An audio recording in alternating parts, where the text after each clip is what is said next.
Assalamualaikum warahmatullahi wabarakatuh. Kembali lagi bersama channel kami Islamic Story Channel. Mudah-mudahan teman-teman semua dalam keadaan sehat walafiat. Amin. Kita akan berbicara tentang tertib dari tanda-tanda kiamat secara ringkas. Pertama, tanda-tanda kiamat dimulai dari munculnya Dajjal. Tidak ada satupun nabi melainkan pasti akan memperingatkan umatnya akan kemunculan Dajjal. Karena fitnah Dajjal ini fitnah yang bukan fitnah biasa, tapi fitnah luar biasa. Memfitnah setiap agama manusia, awalnya mengaku nabi dan akhirnya mengaku Tuhan. Dan sebagian besar manusia menjadi pengikut Dajjal, terutama kaum wanita. Bagaimana tidak, sebelum kedatangan Dajjal akan terjadi 3 tahun kekeringan. Langit ditahan sepertiganya, bumi pun ditahan sepertiganya, tidak tumbuh.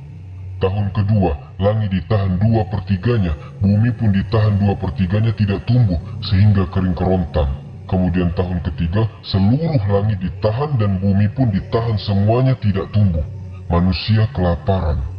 Disitulah Dajjal muncul, kemudian Dajjal akan datang kepada sebuah perkampungan yang hancur ekonominya. Sudah tidak bisa lagi ditanami kebun dan ladangnya. Tidak ada makanan yang akan dimakannya. Kata Dajjal, kalau kalian beriman kepadaku, kusuburkan tanah kalian. Kugemukkan hewan-hewan kalian. Kuberikan kalian perbendaharaan yang ada di dalam bumi. Mau apa? Tinggal bilang. Emas, perak, jamrud, dikeluarkan semuanya sama Dajjal. Gimana orang tidak kufur saat seperti itu? Kata Dajjal hujan, ya hujan. Kata Dajjal tumbuh, ya tumbuh. Kata Dajjal keluar emas, ya keluar emas. Ya pasti orang-orang akan menyangka Dajjal itu Tuhan. Dajjal mengatakan, kalian ingin berjumpa dengan bapak dan ibu kalian yang sudah meninggal? Dajjal tinggal mengatakan kepada kuburannya, hiduplah kalian.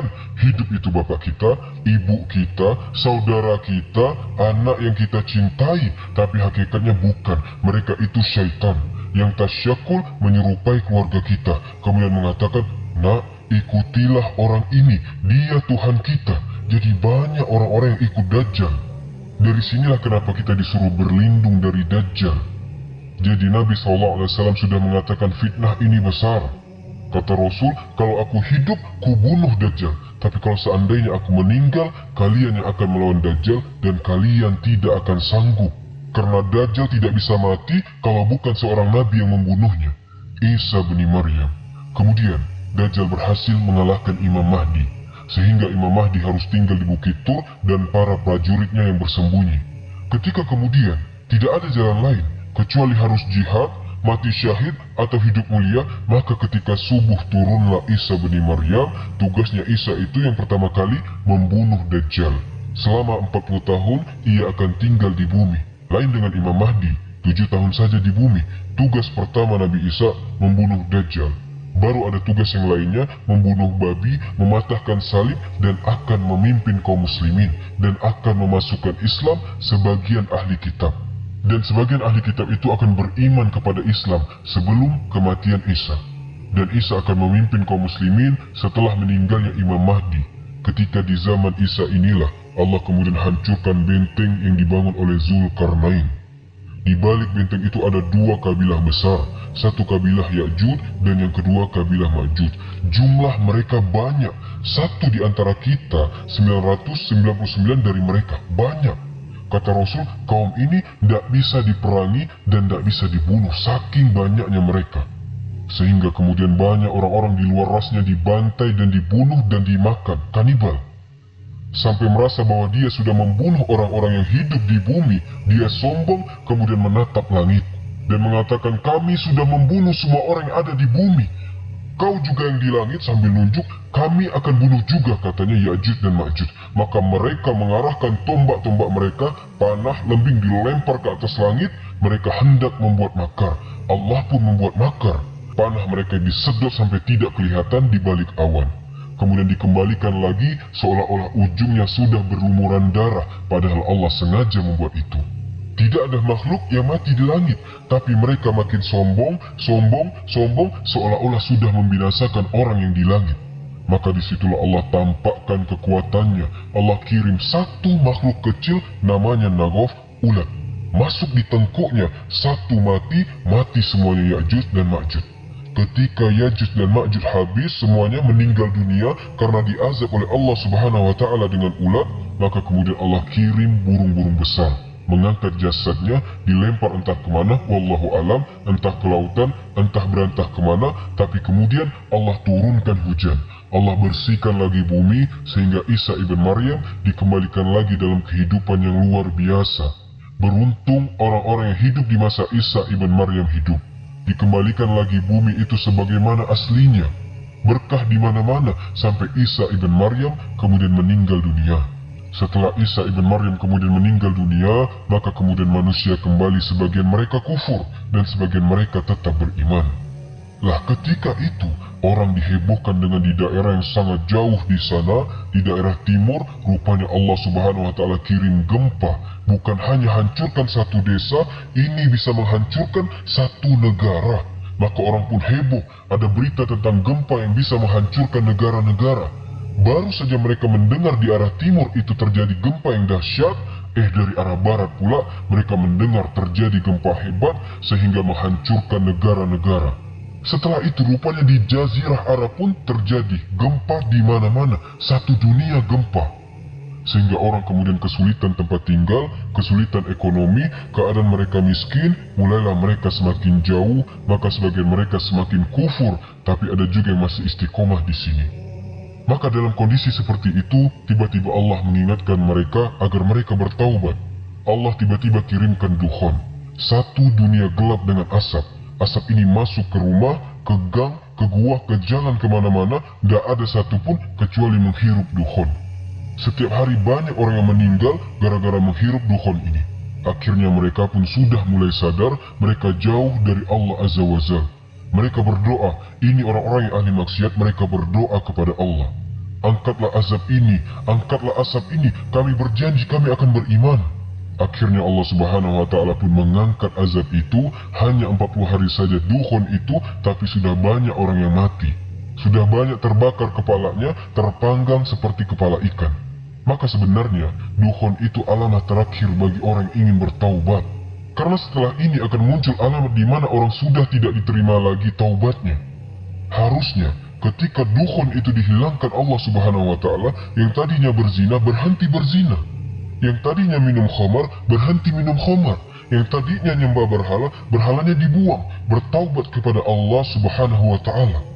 Setelah hilang azabnya, kufur lagi sebagian orang itu. Maka ketika di malam hari yang sangat dingin, semua manusia tidur. Ketika datang waktu subuh, orang-orang yang beriman bangun sebagaimana kebiasaan mereka sholat subuh. Tapi orang-orang kafir, orang munafik terlelap tidur. Baru mereka terbangun di jam-jam yang sudah lewat subuh. Tapi langit ketika itu masih gelap seperti gerhana matahari total. Ditunggu sampai zuhur, tidak ada juga matahari muncul. Ditunggu sampai asar, tidak muncul juga. Ditunggu sampai maghrib, tiba-tiba matahari harusnya tenggelam, tiba-tiba muncul dari arah barat.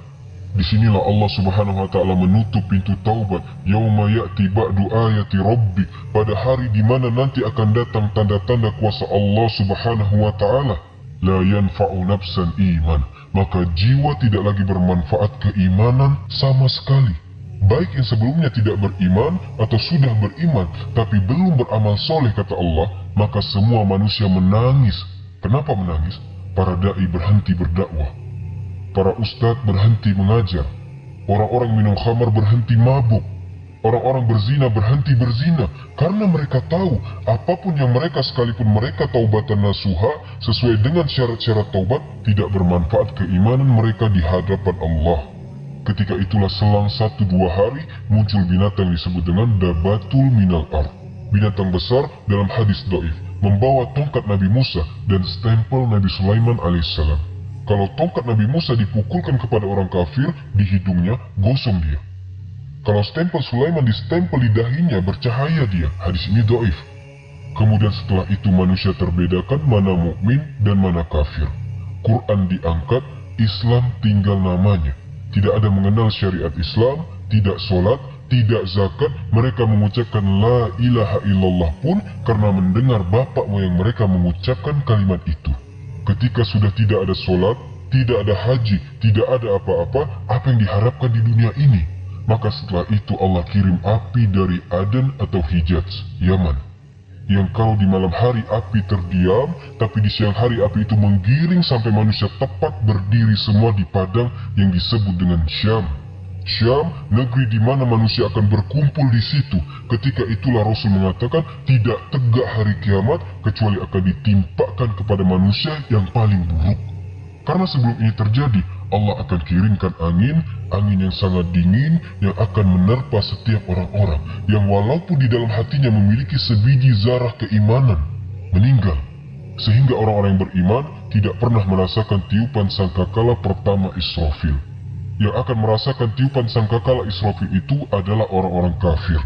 Dan yang pertama kali mendengar tiupan itu adalah seorang laki-laki yang sedang memperbaiki bak minum untuk untanya, tiba-tiba jatuh mati. Disusul dengan orang yang di pasar, di jalan-jalan, kemudian di rumah-rumah. Bayangkan, satu malaikat kekuatannya melebihi seluruh manusia dan seluruh jin. Kalau seluruh manusia dikumpulkan, dihidupkan kembali, seluruh jin dihidupkan kembali, kemudian kekuatan mereka dibandingkan dengan satu malaikat Israfil, maka malaikat Israfil jauh lebih kuat daripada kekuatan seluruh manusia dan jin. Sekali tiup, hancur, mati semua manusia. Semoga video ini bermanfaat. Subhanakallahumma wa bihamdika asyhadu an la ilaha illa ant astaghfiruka wa atubu ilaik. Wallahu ta'ala alam. Assalamualaikum warahmatullahi wabarakatuh.